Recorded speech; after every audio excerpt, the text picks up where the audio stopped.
And with that, we are ready to go. Ladies and gentlemen, it is green and they are racing. Welcome to the iRacing Renault Clio Cup Week 9 SoF race from the top split here in Winton. Starts so far so good. We are Stephen Hurd, and here we had Stephen Hurd. Yeah, I already thought that there was a bit of a contact before the initial. Hello, welcome top split. What is going on here? You guys should be better than this. What is happening? Anyway, definitely two things for the replay highlights at the end of the video, which I'm sure you will stick to the end, right? Right? Good. Yeah, we are in Winton. It's a racetrack in Australia, Victoria, Australia, if I'm correct. It's the 9th week, which means drop rounds are starting to take an effect. Like, remember, only the top 8 results will count towards the iRacing Championship, as the official thing on iRacing itself, the SoF League table, and the quote-unquote unofficial Split 1 only championship, which I do for each and every split that we have. So yeah, drop rounds will start to take an effect. And we are in Winton. Lap time a little bit above 90 seconds, so you can expect 10 or so laps. Maybe 9, maybe 10, probably 10. And Muhammad El Hariri is being chased by Roman Perishke, the championship leader, because Dylan Da Costa hasn't been able to drive. Clayton McBuller, welcome, get ready to fly.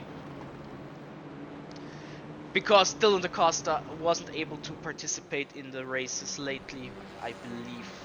Personal stuff, I don't know. I don't know.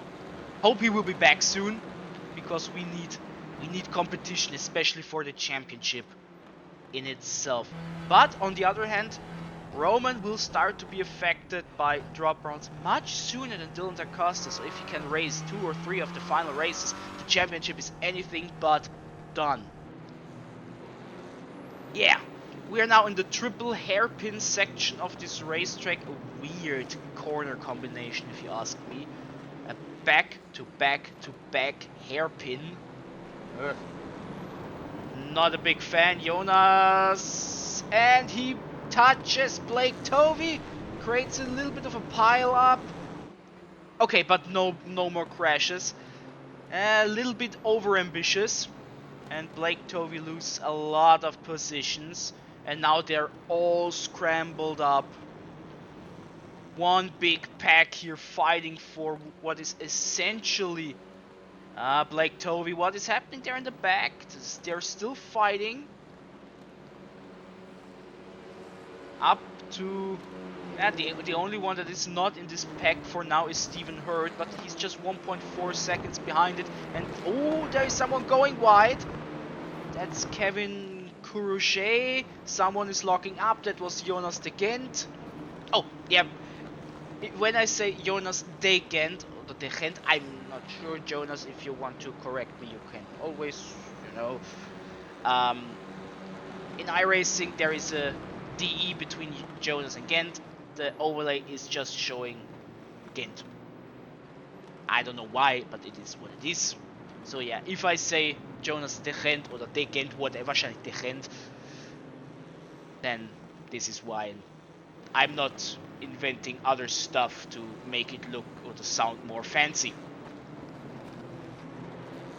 And that triple hairpin. Yo! Mark Kelly! Sideways! And someone also in the dust. That's Sydney Hartz. And hello! What is going on here? Goran Lacicic gets spun around. A lot is happening here in the bottom half of the race. Stephen Hurd, who got sideways in turn 2, someone going extra wide, alternate way of trying this lap. And there's a bit of action here in the first 5 minutes of the race. Meanwhile, the leaders, everything set in stone. Muhammad, Roman, Björn, John, Joseph, Kevin. They are all... Okay, look. Tomasz trying to overtake Jeffrey Meza, and he succeeds. And here we have Black Toby and Stephen Hurd, two people with the third and fourth highest iRating, but they're just in P13 and 14. 10 spaces behind where they should be, quote unquote, according to their rating. But we have seen both already had incidents, unlucky races thus far. Stephen Hurd is looking, but it's so tough to overtake here. Meanwhile, Björn Adeba is chasing the Austrian championship leader Roman Preschke. And as a result, Muhammad ever so slightly increases the gap to 1.4 seconds right now. And here is a contact. Stephen Hurd and Mark Kelly. There is a bumper going off. Or at least it appeared. Nah, okay, it was just an iRacing thing. Every bumper still on it. Mark Kelly blinking as always. And back to the front pack. Björn Adeba, super quick. John Cook, super quick. Going into turn 3, he's looking, he's sticking his nose in just in case Björn overreacts to that, but nope. He can defend against John Cook.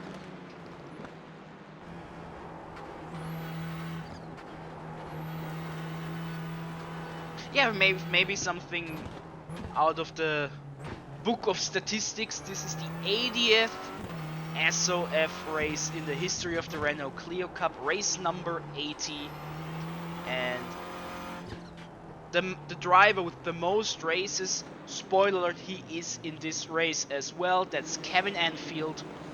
75 times he drove in top split, 2 times in split 2, and only missed 3 events. And we are now in the 7th season, so this is impressive. Meanwhile, we are now closing in on half time, and Jeffrey Meza, Stephen Hurd, okay, we're swapping back to this trio. Toby, Kelly, Hurd. Kelly, he's close, but...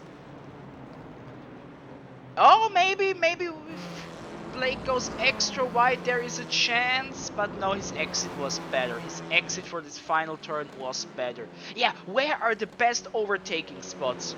I would say if you take the chicane, this one, turn 1 and 2, better than your opponent, then you have a chance down to turn 3.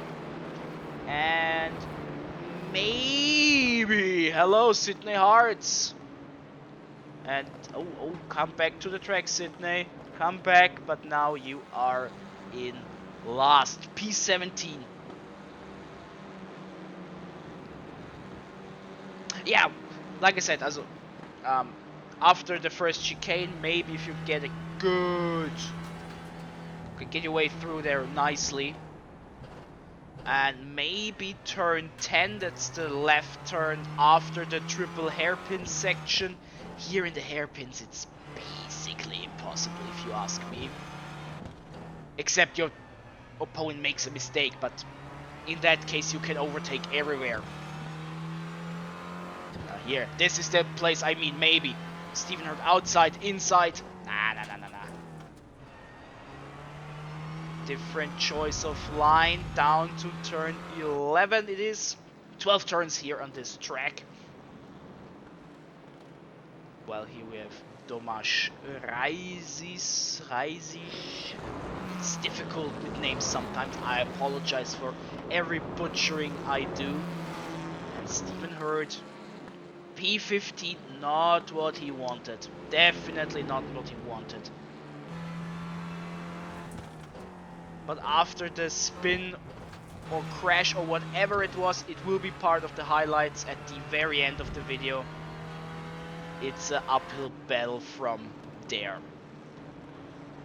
Yeah, we had 2 splits again, which is good for the SoF League. I was in split 2.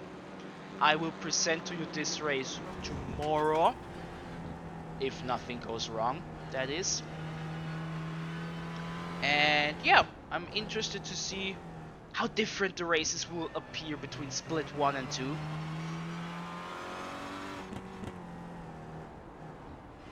Kevin Courage, a new name, I'm not familiar with that name. Same for, where is he, Clement Godet, or Godet, probably Godet, but I'm not French, I'm not Franco-Canadian, I have no idea. And Goran Lasicic is now last, and he's dropping, and he's dropping, and he's dropping. 2 seconds, 2.5 seconds, don't know what happened there. Rough race, rough race. For a few drivers.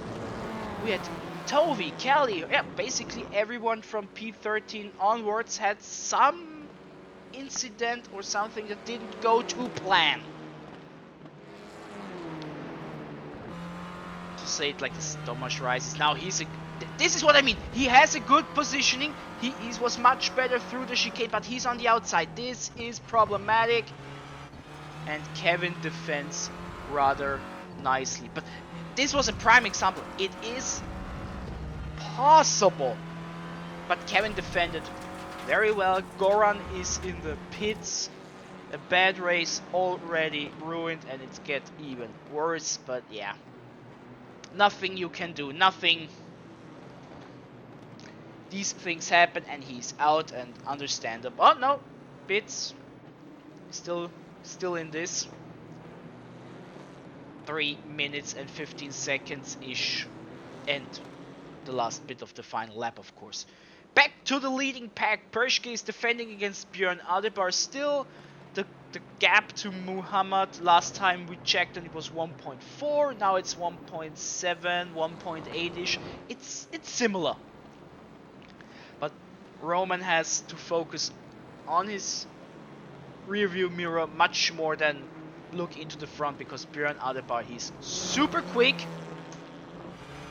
and he wants that second place. And back to the battle for P10, Kevin versus Tomas, or Tomasz, like I said, names.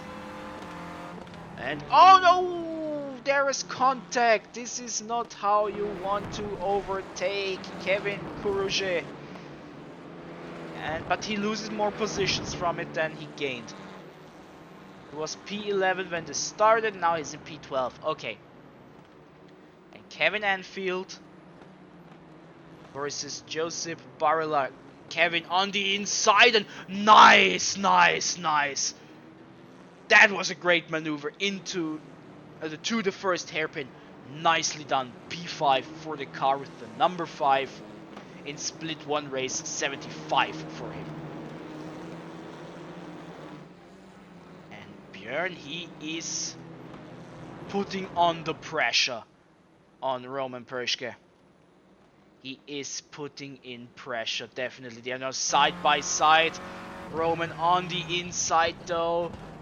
This is difficult and near impossible. And yeah, Pershke defends, which should be the final lap, starting right now. Jeffrey Meza against Tomasz. No. Not close enough. But maybe with a good exit out of turn 12. Oh yeah. Good exit out of turn 12. He's on the outside for the chicane. He is through for the moment. Who breaks later? Tomasz breaks much later, in fact, and stays in front of Jeffrey. Now he has to defend. He does, and stays in the top 10 here in Winton, Australia. Yeah, what else? Yeah, Clement Godet and Jonas Kent, we are not seeing them, but they are pretty close together. Battle for P7, 3/10 at the moment. Kevin now into the hairpin section.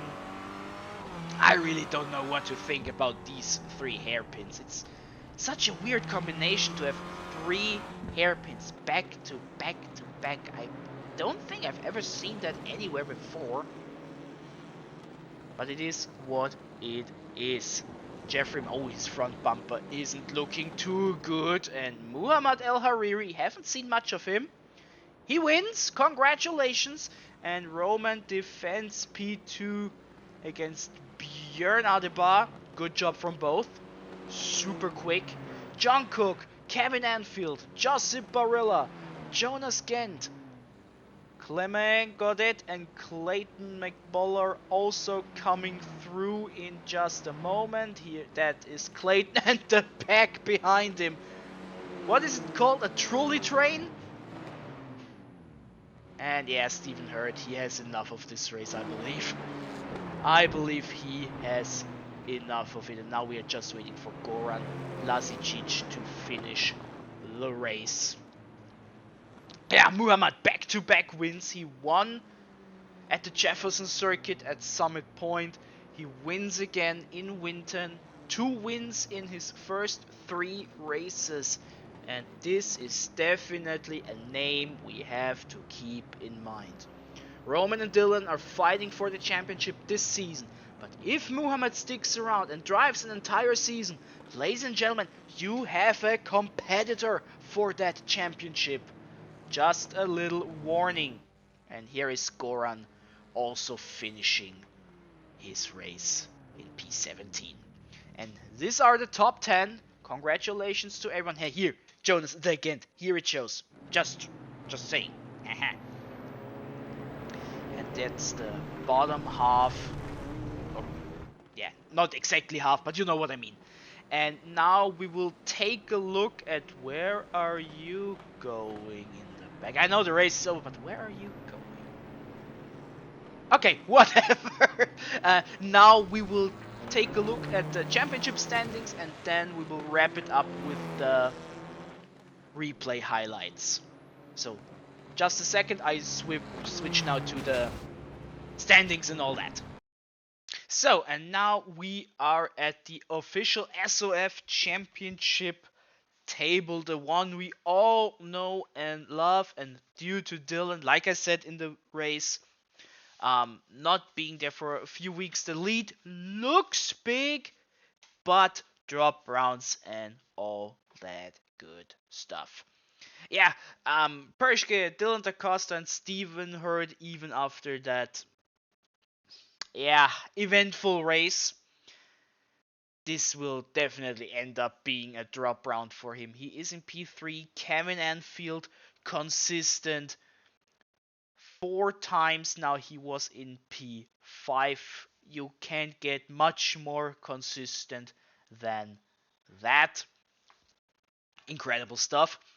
And yeah, like I also said during the race, watch out for Muhammad El Hariri if he stays, especially for next season. He will be a threat for the championship battle for Roman, Dylan, and all the others. And as always, there's 50 drivers in the official table that are shown. I will now let them run through,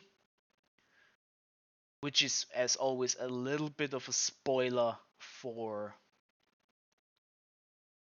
the Split 2 race for tomorrow, of course. And yeah, to be in the top 50, you need 24 points. I may have to look up how it was in other seasons.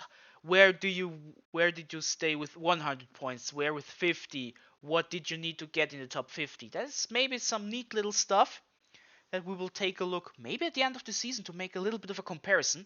But now we change to the unofficial Patrick invented split only championships, which for split 1 isn't that big of a difference at the top, of course. But for drivers that are sometimes split 1, sometimes split 2, it's interesting to see how it looks when we are just taking in top split, because people like me who drove once in top split, you saw it in the top 50. Yeah, it changes things a little bit, of course. And I also decided to use the same drop round rule as for iRacing and our championship itself, which means Roman, Steven, Kevin, and John all will be affected by a drop round for the next race, which in the case of Steven hurts him the least because of what just happened here at the Winton race. So yeah, all in all, 56 drivers have participated in at least one split one race this season.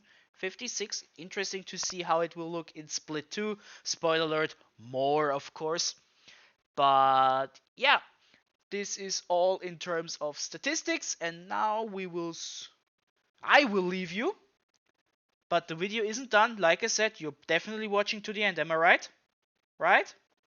Good, because now we will have a few highlights and replays from the top split race here in Winton. I hope you enjoyed it. It was an eventful race, and I also hope to see you tomorrow for the split 2 race and see how because it's always about me. No, it's not. Um, yeah, just overall, it will be interesting to see how Split 2 looked. Now we go to the replays, and have a great day. Bye.